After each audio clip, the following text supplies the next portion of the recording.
নমস্কার বন্ধুরা, চলে এসেছি একটা নতুন ভিডিও নিয়ে। রেডি হয়ে চললাম পাড়ার মণ্ডপে, কারণ আজকে জগদ্ধাত্রী পুজো, মায়ের নবমী পুজো আজকে।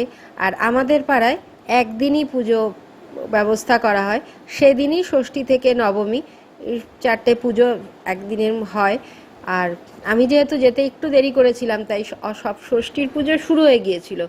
আর গিয়ে যাওয়া মাত্রই আমার ভাগ্যে পড়েছিল 108টা প্রদীপ সাজানোর দায়িত্ব। তো যাই হোক, আমি গিয়েই বসে পড়লাম সেই প্রদীপগুলো সাজানোর জন্য। আগে সলতেগুলোকে তেলের মধ্যে ভিজিয়ে নিয়ে প্রদীপগুলো সাজিয়ে নিয়েছিলাম। ফল মোটামুটি কাটাই ছিল, একটা করে পুজো হচ্ছিল, মানে ষষ্ঠীর পুজো হচ্ছিল, তার ফলের বাটাগুলো চলে আসছিল, সেই প্রসাদ ডিস্ট্রিবিউট হয়ে যাচ্ছিল, এবং সেই বাসন ধুয়ে তারপরে আবার সপ্তমীর পুজো হচ্ছিল, এইভাবেই চলছিল। তো আমি যখন গেছি তখন ষষ্ঠীর পুজো চলছিল, ফল মোটামুটি কাটাই ছিল। তারপর যখন সপ্তমীর পুজোতে বসলেন পুরোহিত মশাই, তার মধ্যে আমি প্রদীপের কাজটা গুছিয়ে নিয়ে একটু নৈবেদ্যগুলো সাজিয়ে দিচ্ছিলাম। আর মন্দিরের পাশেই একটি বাড়িতে ভোগ রান্না করার ব্যবস্থা করা হয়েছিল, সেখানে ষষ্ঠীতে দেওয়া হয়েছিল। ষষ্ঠী পুজোর ভোগে ছিল তোমার লুচি, ছোলার ডাল, পায়েস। আর সপ্তমী পুজোর ভোগে ছিল শ্যামের ভোগ, মানে শ্যামের প্রসাদ নয় অবশ্যই, শ্যামকে যে শ্যামের রান্নাশালা থেকে শ্যামকে যে ভোগ নিবেদন করা হয়, সেই ভোগের একটা ডালা চলে এসেছিল আমাদের জগদ্ধাত্রী মায়ের জন্য। আর অষ্টমীর ভোগে ছিল পোলাও, পোলাও, ছানা, এইসব ছিল। আর নবমীর ভোগে ছিল খিচুড়ি, লাবড়া, চাটনি, পায়েস।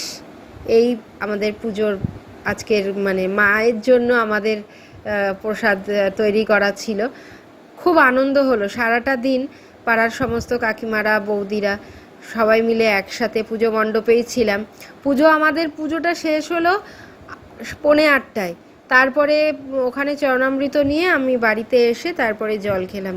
কোনো ফিলিংসই হয়নি যে সারাদিন না খাওয়া বা কিছু। বেশ ভালো লাগে। আমাদের পাড়ায় জগদ্ধাত্রী পুজো আগে হতো না, 3 বছর ধরে হচ্ছে। আর আমার হাজব্যান্ডের ওপর দায়িত্ব থাকে মাকে আনার। তো ঠাকুরকে বলি যেন এই ক্ষমতা রাখতে পারি, যতদিন এখানে পুজো হবে যেন মাকে আনার দায়িত্বটা পালন করে দিতে পারি। মা, এইটুকুনি তুমি দেখো। দুর্গা পুজো হতো, যেহেতু শ্যাম কালী সাজে তাই কালী পুজো হতো না, জগদ্ধাত্রী পুজো হতো না। সেটাও 3 বছর ধরে শুরু হয়ে গেছে। গতকাল ছিল বাজারে গোষ্ঠ, আর 1 সপ্তাহ পরে রাস। মোটামুটি আমরা উৎসবের মধ্যে দিয়েই যাচ্ছি। রাস অবধি একটা আমাদের উৎসবের রেশ চলে। এখন সন্ধি পুজো হচ্ছে, সন্ধি পুজো চলছে। মায়ের মুখটা ভারী সুন্দর হয়েছে, ভারী সুন্দর, মনে হচ্ছে বাড়ির মেয়ে, ছোট্ট ঘরের মেয়ে। খুব সুন্দর হয়েছে মায়ের মুখটা। আর সন্ধি পুজোর সময় না মায়ের রূপ যেন আরও খুলে যায়, আরও সুন্দর লাগে, মন যেন সেই প্রাণ প্রতিষ্ঠা পায়, যেন এত সুন্দর জীবন্ত হয়ে ওঠে। 108টা পদ্ম দিয়ে মাকে সামনে দিয়ে মাকে সাজানো, মানে অপূর্ব সুন্দর দৃশ্য। সবটা বসে বসে দেখেছি, সবটা একদম। নবমী পুজো কমপ্লিট করে তারপরে আমি, আমার মেয়ে, সবাই বাড়ি